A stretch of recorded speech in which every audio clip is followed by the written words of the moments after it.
everybody, welcome to McFarland Minutes, our weekly podcast hosted by Natalie McFarland, me, and founder and president of McFarland Productions, and Scout Foster, our outreach marketing manager. In these episodes, you can expect deleted scenes, in-depth campaign reviews, project highlights, marketing concepts, book reviews, and a deep dive into the creative process at Off Your Rocker Films, and of course, invaluable lessons on mentorship, leadership, and the business of it all.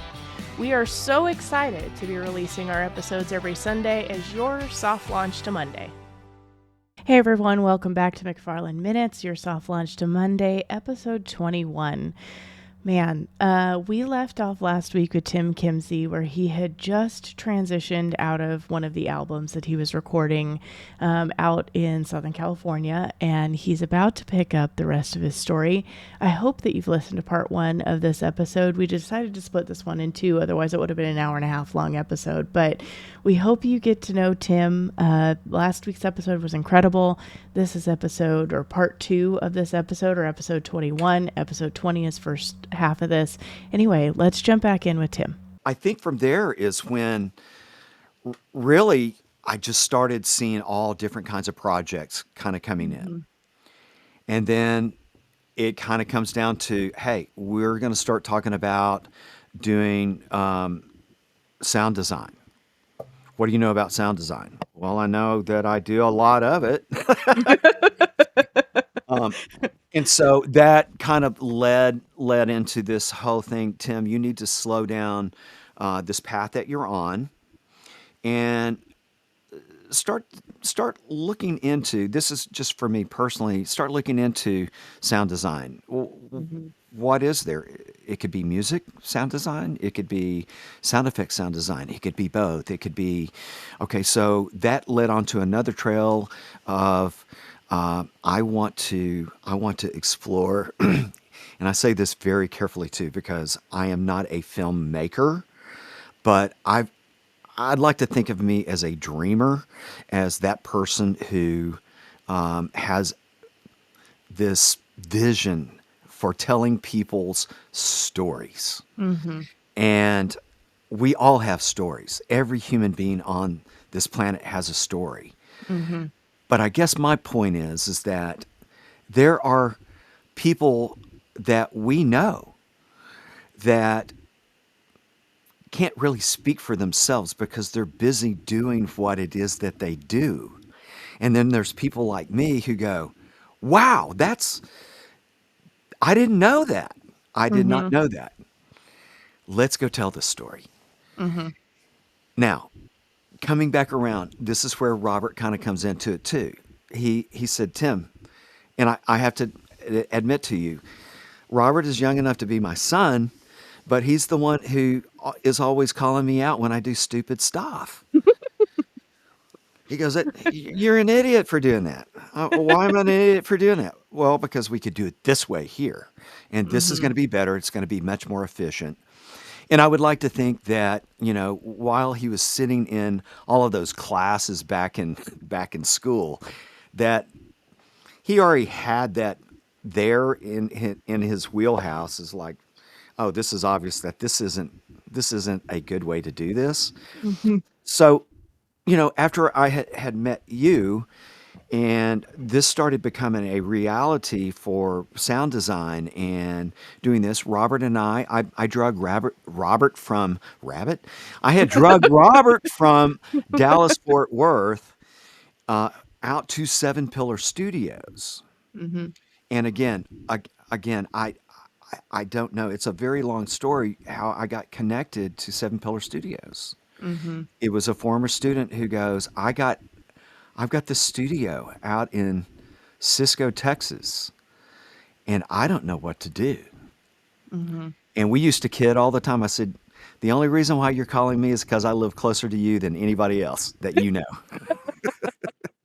Well, he was making the right phone call too, Well, all of that to say that, again, I bring this back around to, these are dots that I personally could never connect. I would have never thought in a gazillion years that, because as a teenager living in this little town, the first thing I wanted to do was get out of there. I wanted to Mhm. go and make it. I wanted to make it big. And I didn't know what make it big was. I thought making Sure. it big was you're making a gazillion dollars a day and you're smoking cigars and you're just Driving a cool car or something, driving a Bentley or whatever that was. But it did not take very long to understand that you're already wealthy beyond belief. It has nothing to do with the monetary value. It has everything to do with the people that you get to meet, the people that you get to rub elbows with and work with, and you get to be a part of their lives. And Yeah. then here's the thing that I've learned, not recently, but I believe in more than ever now, is it takes a village. It takes a village to make things work. Mhm. And I'd rather do that with a village than to do it by myself. Mhm. So Yeah, much for time. sure. Go ahead. I was just taking a note there. I love that. I think, your statement about you're wealthy beyond belief when you get to surround yourself with the people that you want to work with every day, that Mhm. doing the work you want to do every day. That's gonna be one of my favorite sound bites, maybe, of all time in our podcast because I can't agree with you more. There's things to be obviously, we all have to make money doing what we're doing, right? Otherwise, we're gonna have to Sure. get a job doing something else. But doing it with the people that you want to do the work with, and for the people you want to do the work with, and with the people that you want to do the work with, and telling the stories that you want to tell, that's a whole nother game. I, That's something special. Natalie, I have come to a place to where, when I get asked if I want to take something on by myself. Now, I'm not saying, let's say, for example, if you go, hey, Tim, I've got this quick thing. Can you meet me in Arlington or Dallas, Fort Worth, somewhere? And it's going to be a quick one off kind of thing that we're going to do. I would not hesitate in going and doing that in a heartbeat by myself. But Sure. when we start talking about major production and it's something that of which we all have that passion, we want it to be the best that we can for it to be. Mhm. And still to this day, I'm still I'm still having to tell myself, look, you're not competing with anybody else. Your competition is with you. Your Mhm. competition needs to be you have a standard and you need to live by that every Mhm. day. Mhm. I don't think any of your viewers or listeners would disagree with that. No. That at the end of the day, it's much better to try to accomplish these things together. Mhm. And really, I started doing a lot of reflecting back on that. All the bands that I've recorded along the way, those were bands. It wasn't them and me. It was we come together to make this a thing, You're kind right? of a member of the band in a way. Yeah. You're Yeah, kind of a member, yeah. to When a it certain comes to point. recording, yeah. I can definitely tell you, during the Pantera days, we were there together for 7 months. We were there together for 7 months, and at one point, the actual executive producer, the actual producer, Terry Date, when he first walked in, he said, we're self-contained. We don't need Sterling and or Tim. Mhm. And this is another one of my favorite things about those guys.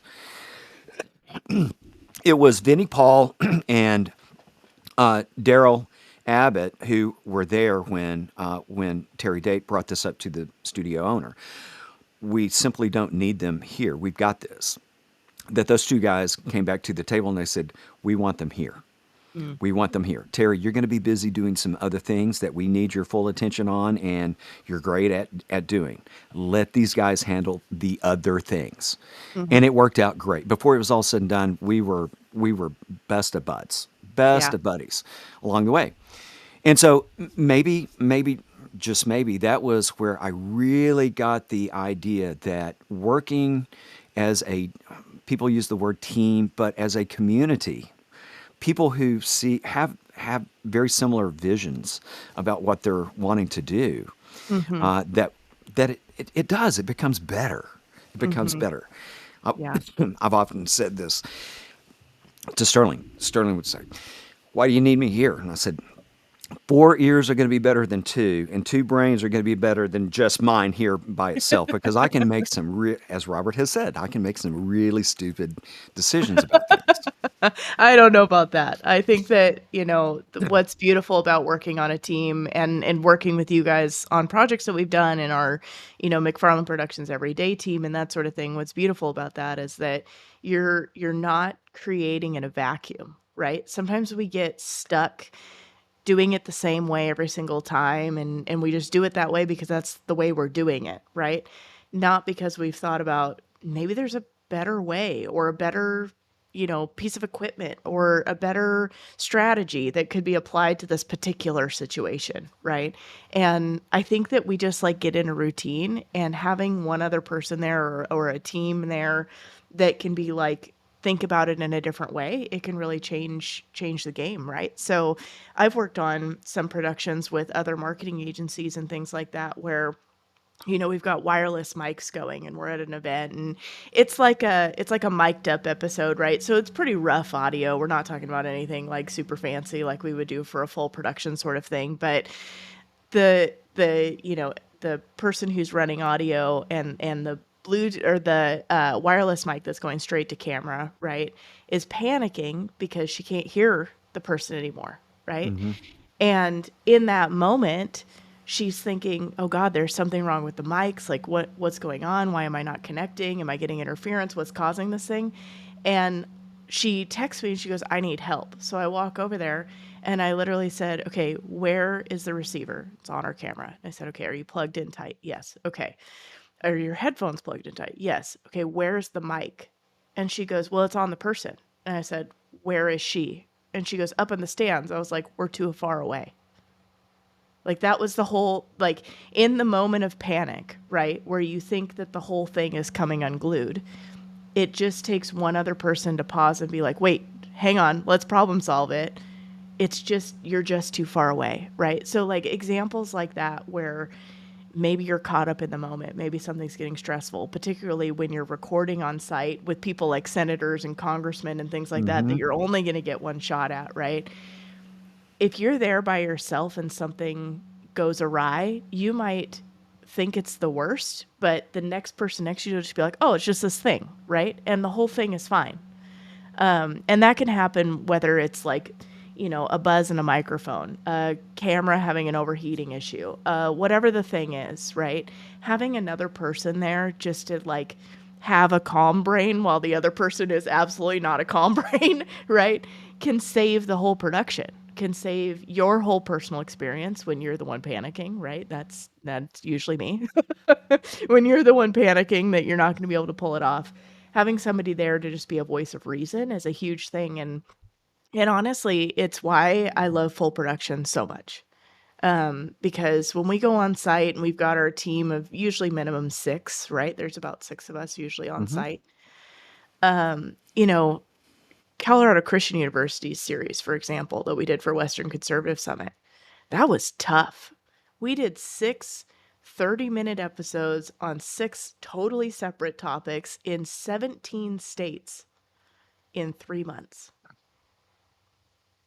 I That don't know if is anybody realizes how wild that is. that is impressive on anyone's book. It Yeah. should be. If There not, yeah, you there got to is check your no pulse. way we could have done that without the team that we had. That would have been impossible. Without you and Robert, me being able to say, "Okay, Robert, Tim have the sound. I don't need to even think about it. All I need to do is make for sure that they've got everything that they need to do their job," right?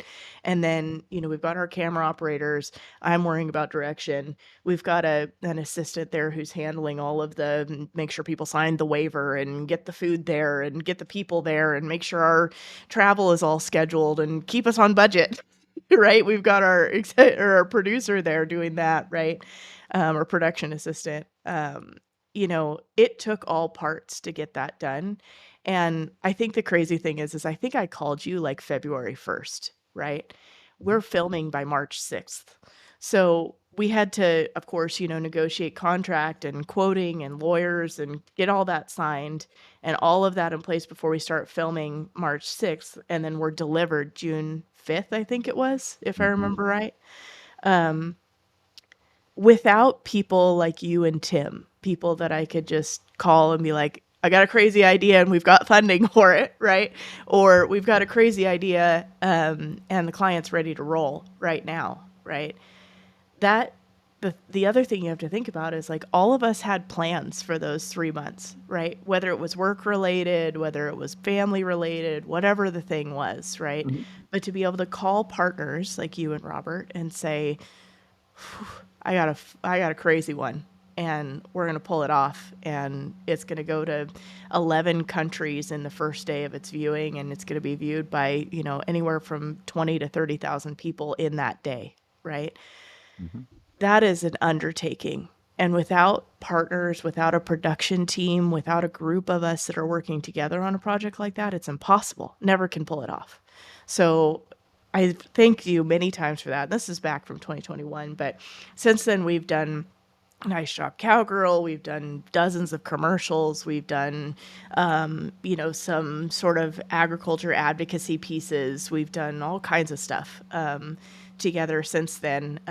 But the great thing about CCU is it took this thing that we had been talking about and made it possible. Right, made it an official thing. We got to move on it. So, anyway, I can't thank you enough for being part of that, being a partner on that. And yeah, it just speaks to having a team you can rely on. Let me ask you a question. Does it get easier? The more you Yep. do, does it get easier? Uh, it gets harder in different ways, Okay. right? I Hmm. think I think it depends on every project's its own challenge, you know. I think that knowing that we have the team, like the team functions, right? The team operation, the team moving forward, getting the project done itself is not never going to be the concern for me because I know we have the right people in place. But it's always like the logistical pieces, right? And like making sure we've got all that done. That it poses its own challenge. Timelines are always a challenge. Going through edit revisions can, can be a challenge. And I'm so thankful for you being patient with us on Well, that. two Uh, two two things that come to mind with all of this. The reason why I asked you that question is because I think I knew the answer to that already because of a lot of the experiences that I've had and the butterflies in the stomach, the what ifs that are rolling around in the head. I admittedly will always admit to everybody I'm an overthinker and I'm Me really too. trying to calm that. And a lot of times it's to my detriment that I do overthink and I lose time because of that wasteful lie that is out there. Um, but also the reason why I kind of bring that up is that I asked a colleague of mine who had been doing live sound for as long as I had been in the recording studio. We were working together there for a while. I was doing live sound in a very large area in Fort Worth known as Sundance Square. We were the providers for PA systems and mixing of the bands that were coming in. You want to talk And, about pressure, live production of any kind. oh That yeah, is pressure. it's But I asked him, I said, "Man, I've been doing this a long time too, and but every right before the show's downbeat happens, I am just as nervous can be, jittery, all kinds of thoughts going through my head, blah blah blah." And he goes, "Oh yeah, me too." He goes, "But you will notice that after the downbeat, once that first note is struck and you're off and going, all of that stuff goes away. It Mhm. completely just sheds itself from you, and you're in the moment and you're doing what you do." And I go, and that is the most glorious time that one could ever experience. Mhm. So in my mind, I think about our presentations that we've done. I've Mhm. watched you dealing with if you will. Forgive me for saying it like this, but I've watched the inner turmoil that you've had to wrangle with about I've asked them to do this, but this isn't happening the way that I know it's supposed to happen. Mhm. And by the way, we're thankful, Robert and I both, we're very thankful that you believe in us enough to kind of go, I need for you two guys. It's going to be hopefully very simple for you, but I Mm-hmm. need to make for sure that this is on point Mm-hmm. audio wise. Mm-hmm. So it would be fair to say for me also that during those moments, I still have my little jitters too, where it's like, Robert, get your finger off that button over there. You may hit it prematurely, whatever. But along the way, I guess my point is that I don't think that we would be. Um, I think that's the passion that we have for whatever project that it might be. Mm-hmm. And I agree with you. Um, Colorado Christian University was a proving ground for all of us. That Mm-hmm. not only, but because probably the one thing I didn't tell you was that that was the first really really big one that we had taken on that as Mm-hmm. audio knucklebusters In that that, we I had think, taken. like, in that way, right? Like, all of us had done it in parts, and all of us had been exposed to it in many different ways, but Yes, this was the first when we got to actually put it all together, and do it in our own encasement. That's kinda how I look at it, right? Like, that was yes. really cool. Anyway, sorry, didn't mean to cut you off. Well, and this is kind of diving off into the nerd land of like organization and stuff of that nature. It's one of the things that I'm required to kind of instruct students coming through there now. Guys, it's not just the mechanics of how this works. This is an art form, but you also got to bear in mind, and I'm the poster child for this. I hate having to do the upfront work, if you will, meaning get your folders together, get all of this in the folders properly. You've got to know where this is. Do you have this backed up? Ooh, Mhm. there's one that we could talk about for days Oh, right there. yeah. Now, is it backed Footage up? loss or audio loss, my god, that is It's awful, and I've PTSD. maybe my very first proving ground was on the documentary that I got to do, Mm, with Seven Pillars, and that very first day, I'm just as sure of myself as I sure could be, and I've got my separate recording device that my audio is going to, and the camera is over here, and we're doing interviews, and it's in Colorado, and there's not going to be another chance to do this. And that evening, after it's all over with, I'm all smug and happy with how the day went. And I go to check my audio, and it's all distorted. And I don't know if I even ever told you I this. don't think you did. I haven't really I've admitted this had to too I've many had people. this I've had this moment. So, like, I understand and can internally feel what that felt like in that moment, right? And sometimes it's not at all your fault, and you just there was something wrong with the recording device or whatever, right? So, anyway, I I would didn't know that. love, I would have loved to have blamed it on that audio recording device, but Uh-oh. I literally, honestly, and we laugh about it today, but I would have had to fire myself because I was just overly sure of what's going on. And this is one of the things that I try to impart upon folk coming through my care now is that it's okay to be on pins and needles. Just Mm, you know what to do. Just take the time to make for sure that it's all correct before you mhm, dive in. Don't wait mhm. until 12 hours later when you get back to the hotel to check your audio. Or worse, once you get home from the Yeah. trip. Yeah. Yeah. That was a nightmare. Now, again, all the praise and glory going to God above because I asked the director of this. I said because I was actually splitting my audio, Sure. I was sending to the camera too. I said, "Would you do me a favor and check your audio on the camera?" And that was probably in my whole career was the most nervous I've ever been. And Oh, he went and I can feel, like, the wanting to puke oh, in my own it body thinking about it. it was awful. The only other person that knew was the other audio guy, and I said, we're gonna have to fire ourselves if this doesn't work out right. Mhm. And now, luckily, it did. Mm-hmm. But from there forward, I made it a point, and guys, this has been years ago now, but I made it a point. It's like double check, triple check, quadruple check. You make for sure the disc is in place. You make for sure you got enough space. Make for sure you got enough batteries. All that stuff. You, Mm-hmm. you actually got to watch us there for a while with our separate recording device. I was popping double A batteries in there like they were candy.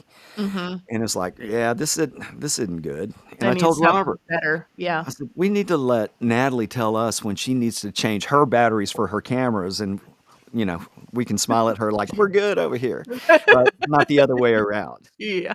So again, it's just stuff that we learn along the way, but it's even come down to this, Natalie, that where I am here locally as an instructor with audio, there is only one person within there is only one person within my reach that actually understand it, who has enough power to go, guys, we've been doing this wrong for all these years. Mm-hmm. I said, well, what do you mean by that? And he said, well, let's put you in the theater. We're going to put you in a not a movie theater, but we're going to put you in a theatrical theater, Mm-hmm. and you're responsible for all this stuff. You've got, oh, I don't know, you've got 24 microphones that you're responsible for.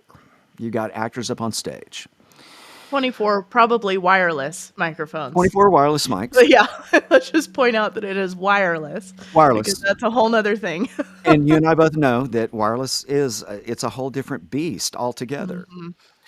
And he goes, I'm a, I'm the type of person who understands that during the performance, if a light goes out, that and it's done, it goes out, that light goes out. Everyone's going to acknowledge, hey, that light went out. Not much that we can do about that right now. Mm-hmm. But when audio goes bad, everybody turns around and goes, what is wrong? What is going Mm-hmm. on? Why Mm-hmm. isn't this being fixed? So on and so forth. And I went, wow, I'm going to take that with me to the grave because that is absolutely correct. That is Mm-hmm. absolutely correct. Mm-hmm. Her, It reminds me, not something that we did anything with, just for a preface on this, but inauguration day, there was no mic. Was it Carrie Underwood? Was she singing? And there was no mic, nothing, no audio. Inauguration day. hmm I that live production audio engineer was absolutely vomiting in the trash can next to him. Guaranteed. Like that Oh, guy knew it the second that mic didn't come on. And what are you gonna do?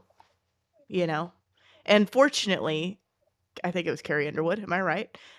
Carrie Underwood, whoever was singing, just goes on with it, right? And she recovered fine, and it was all fine. But there was probably a minute and 30 of dead air where, like, what are we gonna do was on everyone's mind, because in the middle of it, whether it's live production, which is obviously the worst, right, the hardest to fix, or we're in the middle of an interview, like a pre-recorded interview, you can have the same thing happen, right?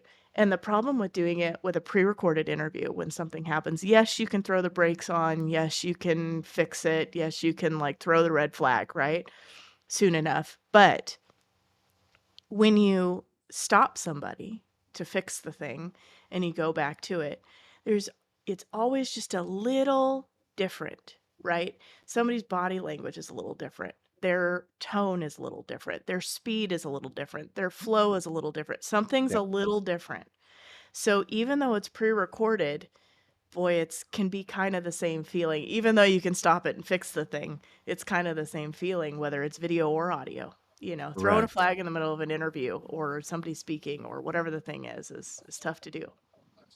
Well, and I find it really interesting too because when you speak of professionals doing their job, she just continued doing her job. That's what she Hmm. was there to do. That is the sign of a ultimate professional. I can promise you, yeah, between throwing up in the trash can, that whoever that audio engineer was, they were very busy too, going, "What the heck? Hmm. Why aren't we seeing this?" Scramble. Yeah, and there were probably, I'm guessing, maybe 10 other people trying to figure that out too. Yeah. So, yes, we try to have an understanding. And I'll even take this to church here for just a second. That's Mhm. what we do. Finishing up a church service yesterday. I'm not at front of house, but I'm the monitor engineer. Mhm. Everything is wireless. All right. And so every Sunday when we show up hours ahead of when church service is going to happen, it's not because we want to look all glamorous and stuff of that nature, but you brought up a great point. The body language is different. And honestly, if you have to stop and start again, you've kind of lost your momentum going into it. And everything has changed at that point. Mhm. So, and we've had those moments too in church where the congregation doesn't necessarily know what's going on, but I trust me, there's all kinds of That earpiece is lighting you up. there's all kinds of things going on. Yes. Yeah, yeah, Uh, for so sure. That can uh, happen too with, like, external factors, I'm thinking about us interviewing Colonel Allen West in his backyard, outside of Dallas. I don't remember exactly where we were, but outside of Dallas, and we're sitting there on the back patio, and he's the best I've ever seen at this. So, like, let me preface with, like, this was an incredible situation, but it's DFW's got a lot of traffic, air traffic, either Dallas Love Field, DFW itself, or any of the ancillary, airports. There's a ton of air traffic in that airspace, and there are a lot of airports. So it is busy. But an aircraft, even at 30,000 feet, can sometimes sound like you are standing directly behind that engine, right? Right in you can hear every bit of it, and it's going to screw up that audio, right? And typically when we're recording in a place like this, as I'm doing kind of the direction and interview and that sort of thing, I warn people, like, I'm going to try not to stop you, but there may be a moment because of this air traffic that we have to pause. So I try to forewarn them that, like, that could happen. So we're in Colonel Allen West's backyard, and we're filming his interview, and I don't remember what topic we were on at the moment, doesn't really matter, but he's talking along and he hears the aircraft himself and stops.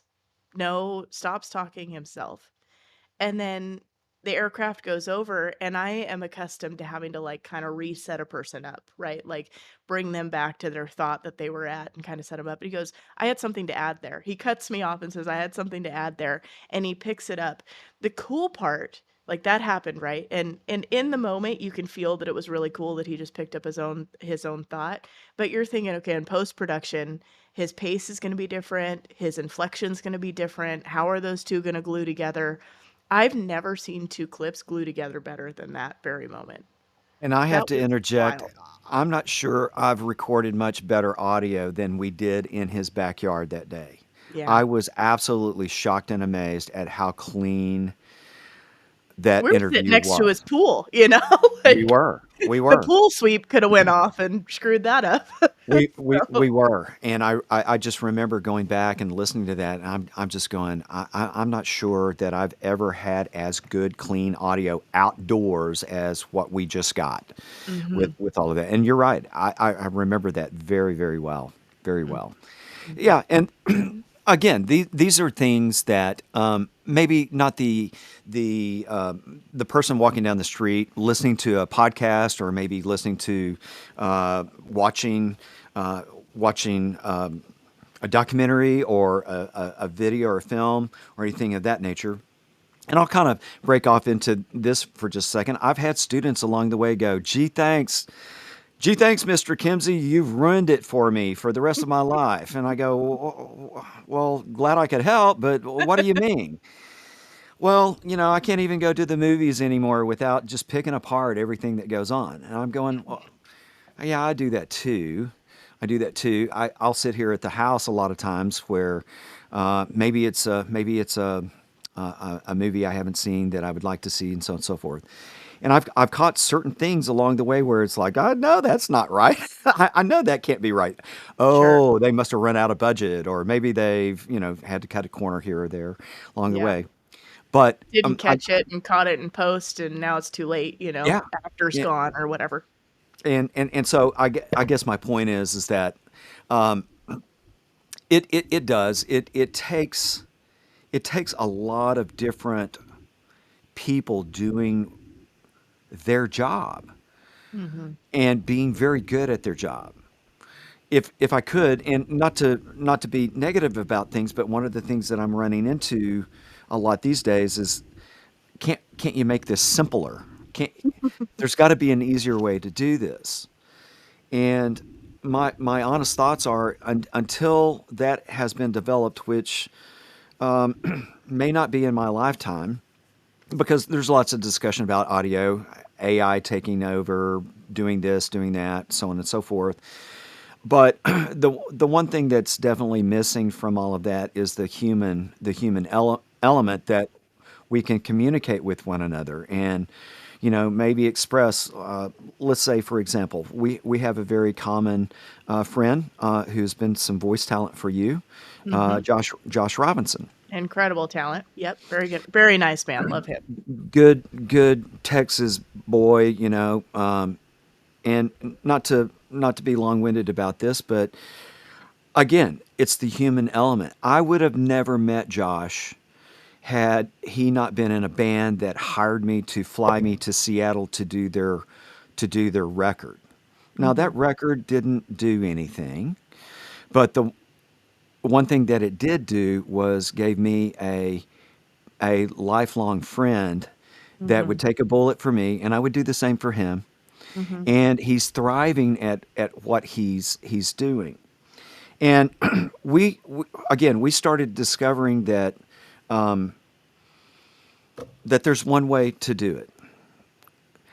And that's I'm not saying it's the hard way, but it's always going to be the right way. Mm-hmm. And that is there are no real shortcuts to any of it. Mm-hmm. Yes, we have, maybe 10 years ago we wouldn't be able to do this conversation that we're having, but that's good progress. Mm-hmm. To make something easy because we're lazy, I don't agree with that. Yeah.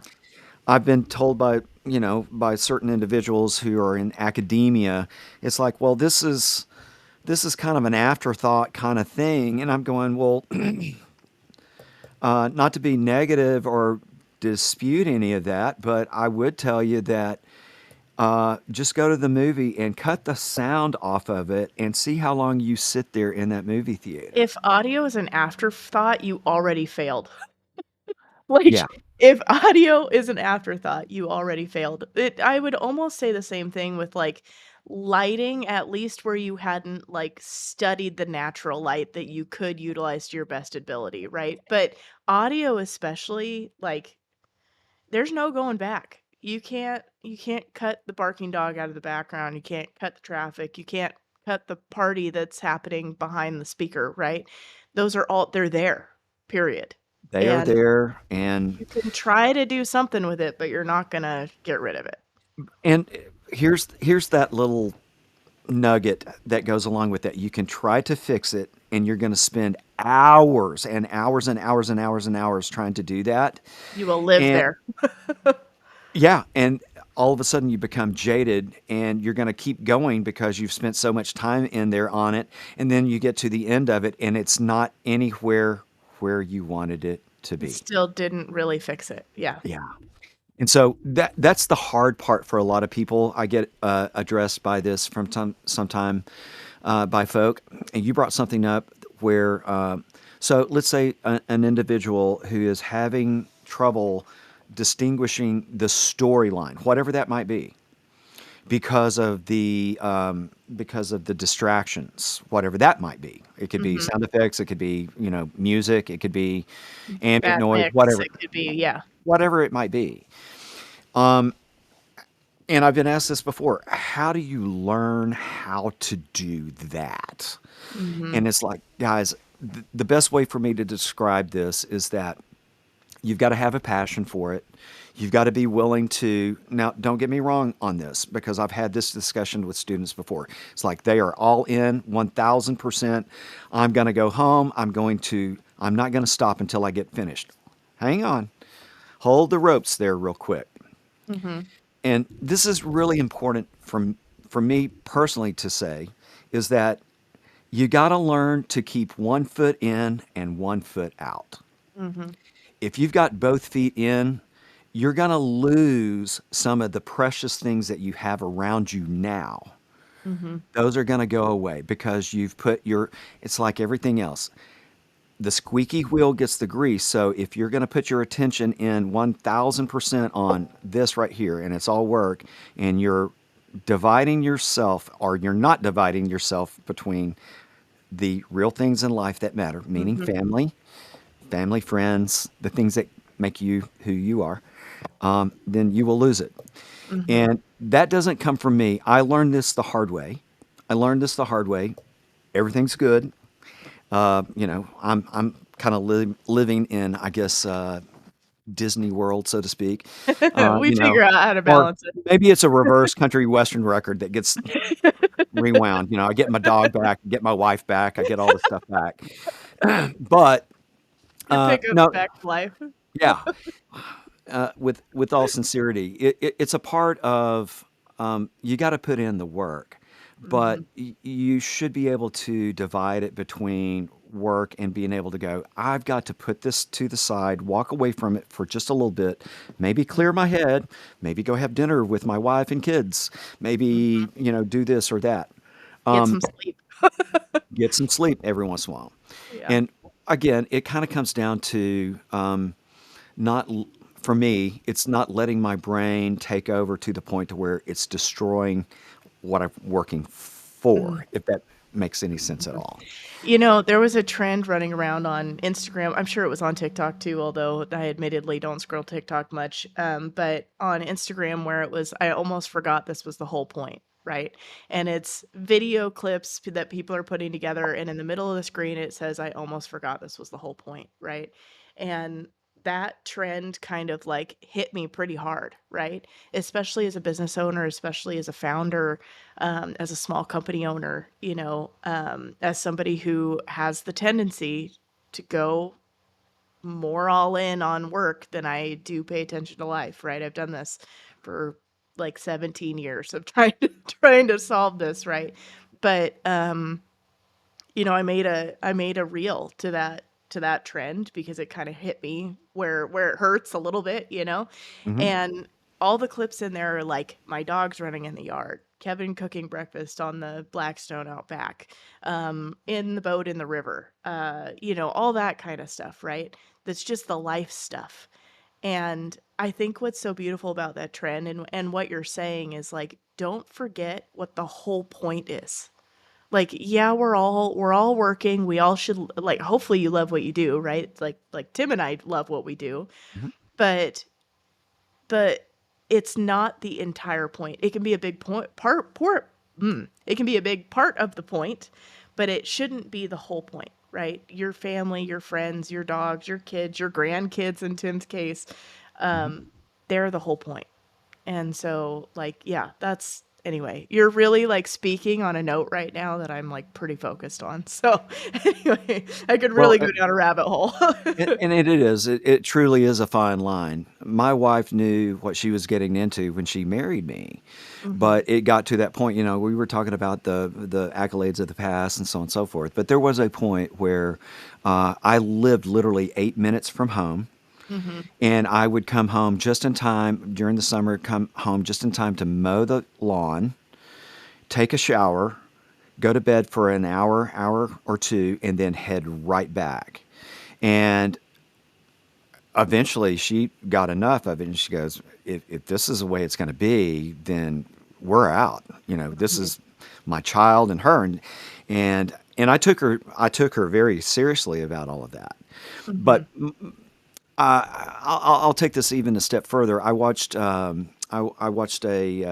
very good film called Making Waves. I might have pointed this one out to you. Yeah. Yeah, it's good. This is a industry type film where Ben Burt, who is a real sound designer, he's the big boy of them all. He's the pioneer.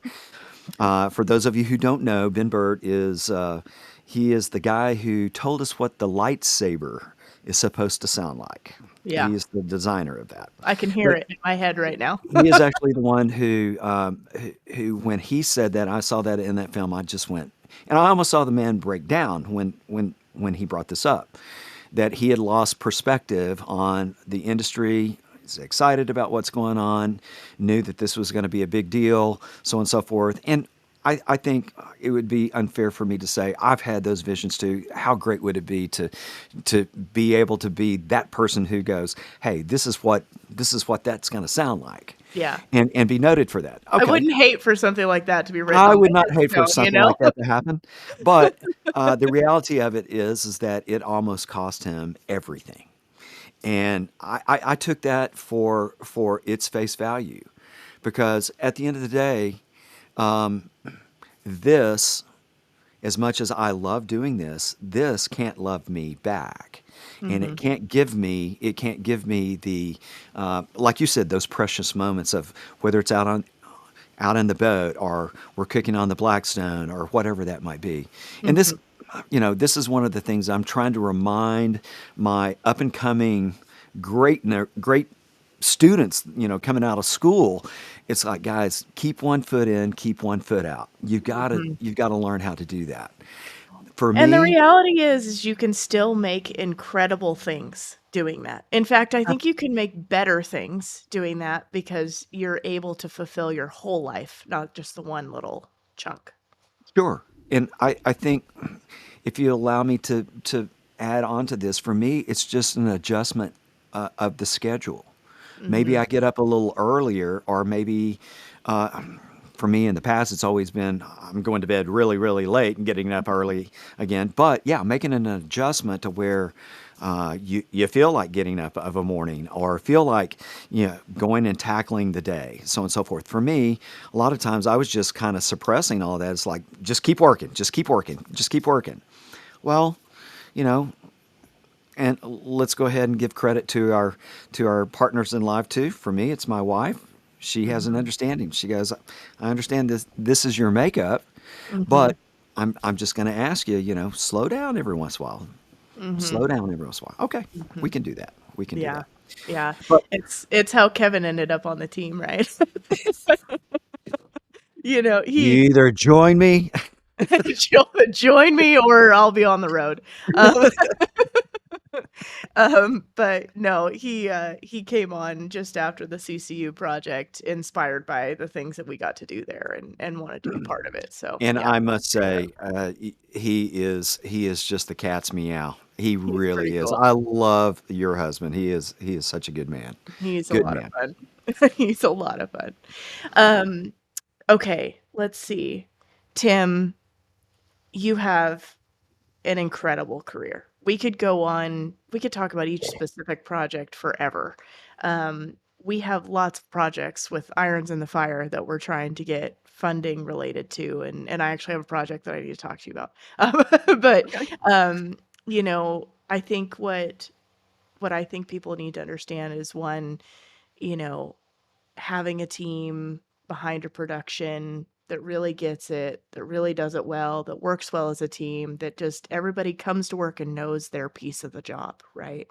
Yes. Um, that is invaluable. And I think that it's something that we, Audio Knucklebusters, Off Your Rocker Films, McFarland Productions, together with some of our contractors and things like that, are able to provide people. Um, I think that together, we're all really invested in telling stories, um, ones that inspire us as individuals, but also we know would inspire the people who are watching as well, once it comes out the other side. And I think that, you know, something that I love about working with you specifically, Tim, is every time I get to talk to you, I just feel like I talk to a living legend a little bit, right? Like, you may not be the guy singing center stage at every festival across the country, but man, you're a rock star in my book, and I just appreciate you a lot. You and Robert and the whole AKB team, we appreciate you. Well, thank you very much for saying that. The feelings are extremely mutual, Natalie. And without getting all gushy and stuff like that. I'm really hoping that we as a team can conquer lots of really, really good projects along the way. Everything that we've gotten the opportunity to be a part, it's always been a no-brainer because we know what kind of a person that you are and what kind of product that you bring to the table with all of this. The people that you're interviewing and the stories that you're telling. This is what AKB wants to be. That's Hmm. what we want to be involved with. Hmm. Um, and once again, it does. It comes down to, I like to think of it like this. This is divine connecting the dots, if you will, because Hmm. you and I would have never guessed in a million years that all these years later, and it has been a few years now, Hmm. all these years later that we get to keep going on. And this is what I always tell my colleagues and everybody. I go, bands are going to come and go. The good ones are maybe going to stick around for a while, but we get to keep going. Yeah. We get to play with them all. Yeah. Yeah, we get to do Yeah, it all. for sure. But the Well, the sorry, go feeling is ahead. extremely mutual. Count us in on anything that you have coming our way. We would love to do that. We would love to Awesome. do it. Well, thank you, Tim. Appreciate you. We might have to cut this podcast into two separate ones because I think there's too much good stuff here. But man, I just appreciate you being here. Appreciate your partnership. And anyway, thank you. Appreciate you. Well, if we wind up doing a couple more, maybe one of these days we can get Robert on too. Yeah, we'll drag him in here. I'm He, sure he he got caught up probably in a recording he, session or something. he's probably building a recording studio somewhere, He as far as we know. probably is. Yeah, he probably is. Well, thanks, Tim. Appreciate you, and we'll You are catch you. most welcome, Natalie. You guys Thanks. take care. All right. Bye bye.